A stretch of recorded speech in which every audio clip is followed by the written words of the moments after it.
হাজিরিন, এজন্য মনগুলা হলে চলবে না, আমাদের টার্গেট আছে। আল্লাহ তাআলা আপনাকে আমাকে এমনি এমনি সৃষ্টি করেন নাই। আল্লাহ তাআলা অবশ্যই আমাদেরকে সৃষ্টি করেছেন, তার অবশ্যই উদ্দেশ্য রয়েছে। মহান আল্লাহ তাআলার উদ্দেশ্যটা কি?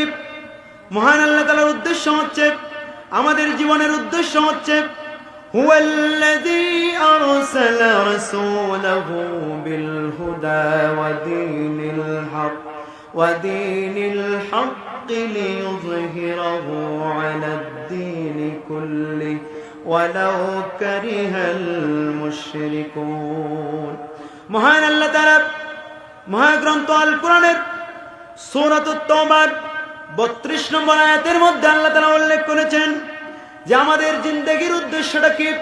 আমাদের জিন্দেগির উদ্দেশ্য আমাদের নবীর মাধ্যমে আমাদেরকে আমাদের জিন্দেগির মেসেজ আল্লাহ তাআলা দিয়েছেন। আল্লাহ তাআলা তার নবীকে প্রেরণ করে বলেন, হুয়াল্লাযী আরসালা রাসূলাহু বিল হুদা, আমি আমার রাসূলকে সত্য দিন সহকারে প্রেরণ করেছি। কেন প্রেরণ করেছি? লিইয়ুযহিরাহু আলাদ দীনি কুল্লিহি ওয়ালাউ কারিহাল মুশরিকুন, যেন সকল মতাদর্শের উপরে, সকল দিন ধর্মের উপরে একমাত্র দিন ইসলামকে যেন তিনি বিজয়ী করতে পারেন। সেই দিনকে বিজয়ী করার ব্যাপারে আল্লাহর নবী কাজ করেছেন।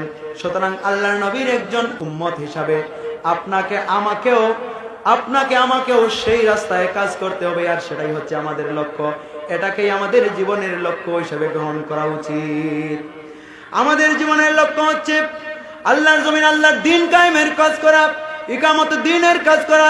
কেননা মহান আল্লাহ তাআলা সূরাতুন নিসার 75 নম্বর আয়াতের মধ্যে আল্লাহ তাআলা উল্লেখ করেছেন, আল্লাযীনা আমানু ইউকাতিলুনা ফি সাবিলিল্লাহ ওয়াল্লাযীনা কাফারু ইউকাতিলুনা ফি সাবিলিত তাগুত ফাকাতিলু আউলিয়া'আশ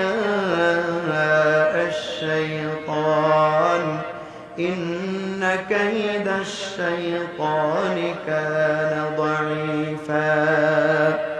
মহান আল্লাহ তাআলা বললেন, আল্লাযীনা আমানু, যারা ঈমানদার দাবি করবে তাদের দায়িত্ব হচ্ছে, তাদের লক্ষ্য উদ্দেশ্য হচ্ছে ইউকাতিলুনা ফি সাবিলিল্লাহ, তারা আল্লাহর রাস্তায় জিহাদ করবে, আল্লাহর রাস্তায় সংগ্রাম করবে। ওয়াল্লাযীনা কাফারু ইউকাতিলুনা ফি সাবিলিত তাগুত, আর যারা ঈমানদার নয় তারা তাগুদের সাথে, তাগুদের সাহায্যকারী হবে, তাগুদের পথে তারা সংগ্রাম করবে। সুতরাং আমরা যারা মুমিন হিসাবে নিজেদেরকে দাবি করি, আমাদের জন্য উচিত হচ্ছে আমরা যেন আল্লাহর রাস্তায় আল্লাহর দ্বীনকে, আল্লাহর জমিনে আল্লাহর দ্বীনকে কিভাবে প্রতিষ্ঠা করা যায় সেই সংগ্রাম যেন আমরা করতে পারি। এটাই হচ্ছে আমাদের লক্ষ্য উদ্দেশ্য।